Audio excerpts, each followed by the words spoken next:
3. I play that D open on beat 3 there. 1 and 2 and 3 and 4 and. You see that on beat 3, last measure?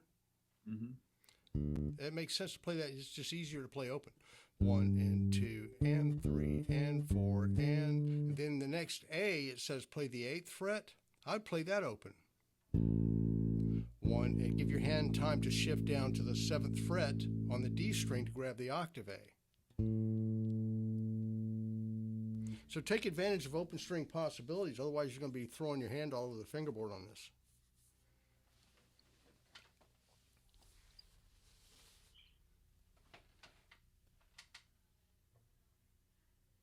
Okay.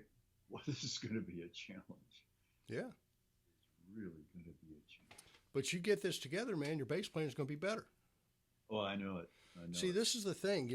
One thing I've found is that it's much better to work on technical skills on the instrument, whether it be reading, technique, fingering, whatever it might be, by practicing playing music, because you take out the middleman, meaning exercises.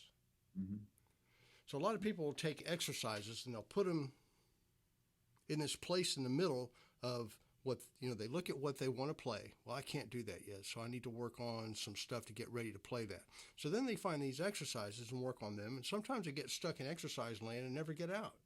They never get around to playing anything, right? Mm-hmm. Mm-hmm. So I feel it's better to use music as your technical exercises. Find songs that have what you're trying to get better at in them and play those songs, because if you can play those songs, then you've got the technique. If the music's right, the technique has to be right. Mm-hmm. Period. Mm-hmm. Doesn't matter what it looks like. Mm-hmm. All right, if I shut my eyes and it's grooving and sounding great, then that's it. Discussion over. Right? Mm-hmm. So, by using this is actually a great thing to work on a lot of different stuff. Work on groove, technical things, reading things, Not that the reading part's that important for what you're doing, although that you see how reading can be a asset because it can help you learn the damn thing quicker. Mm-hmm. If you have reading skills, you can, that's a rhythm. I don't have to figure it out by ear, which is, I'm not saying that's bad. It's actually good to do. But if you're under a time constraint, if you can use the chart and get there quicker and thereby get a better overall performance, if you don't have a lot of time to prepare the song, mm-hmm. And performance, I mean, that could include a rehearsal too, because you got to go in and perform at the rehearsal. You got to deliver, right? Yep. So, yep. Yeah, I think this is I would say thank you to this one. Yeah. Okay.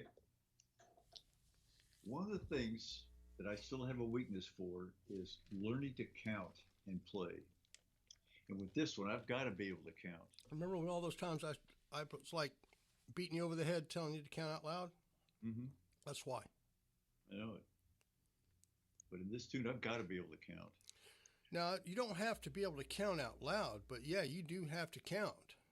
Mm-hmm. Counting out loud helps reinforce the development of the counting skills. I think vocal reinforcement, you know that about me. I'm always having you, I'm hollering at you to call out this and that and this and that, and it's always a pain in the ass to do. But it'll work if you'll do it. You're not going to like the process, because it's tedious and it gets in the way. I always hear the same thing from everybody. Well, I can play it better if I don't, count out loud, or if I don't do it out loud. Well, yeah, I know. But that's not the point. The point is to use this as a vehicle to develop those skills so you don't have to count out loud, so that you've reinforced this process that happens when you work on stuff, right? Yeah, 1 and 2. Now, your count on this one is pretty much going to be 8th notes. There may be a couple of 16th notes scattered about. Don't worry about the grace notes, those little tiny, lighter, those little lead-in notes you see scattered about. Mm-hmm. Don't worry about those. But you always put those in last because they don't have a time value.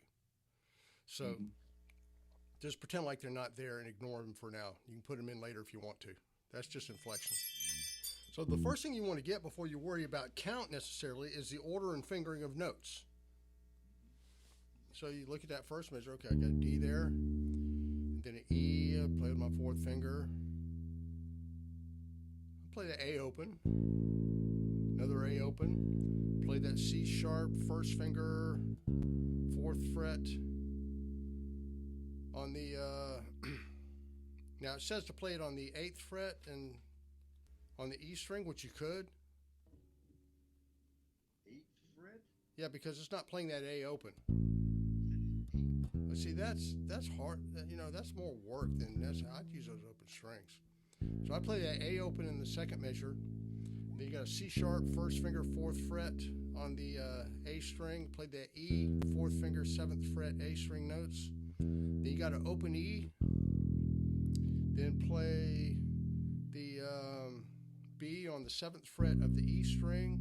E, 7th fret of the E string, E, 7th fret of the E string, B, 7th fret of the E, E, 7th fret of the A, and then we got an A to B hammer on those last two notes of that line. Do that 5th to 7th fret on the E. So I get my finger, now I'm kind of rushing through the fingering and notes, but what I'm doing is I'm getting my fingering and notes organized before I worry about the rhythm of it. So once that's organized, then I say, okay, 1 and 2 and 3 and 4 and out of time reading, right? 1 and 2 and 3 and 4 and 1 and 2 and 3 and 4 and 1 and 2 and 3 and 4 and 1 and 2 and 3 and 4. Now I'd start counting 16ths on that fourth beat there because I have 16th note figures starting on the end of 4. So that last measure of the verse, first line of the verse, 1 and 2, last measure of that line, 1 and 2 and 3 and 4 E and a 1.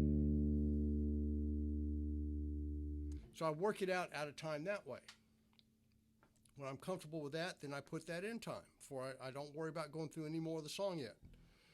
1 and 2 and 3 and 4 and 1 and 2 and 3 and 4 and 1 and 2 and 3 and 4 and 1 and 2 and 3 and 4 E and a 1. Then when I can do that, then I go to the next line, do the same thing. That's your methodology.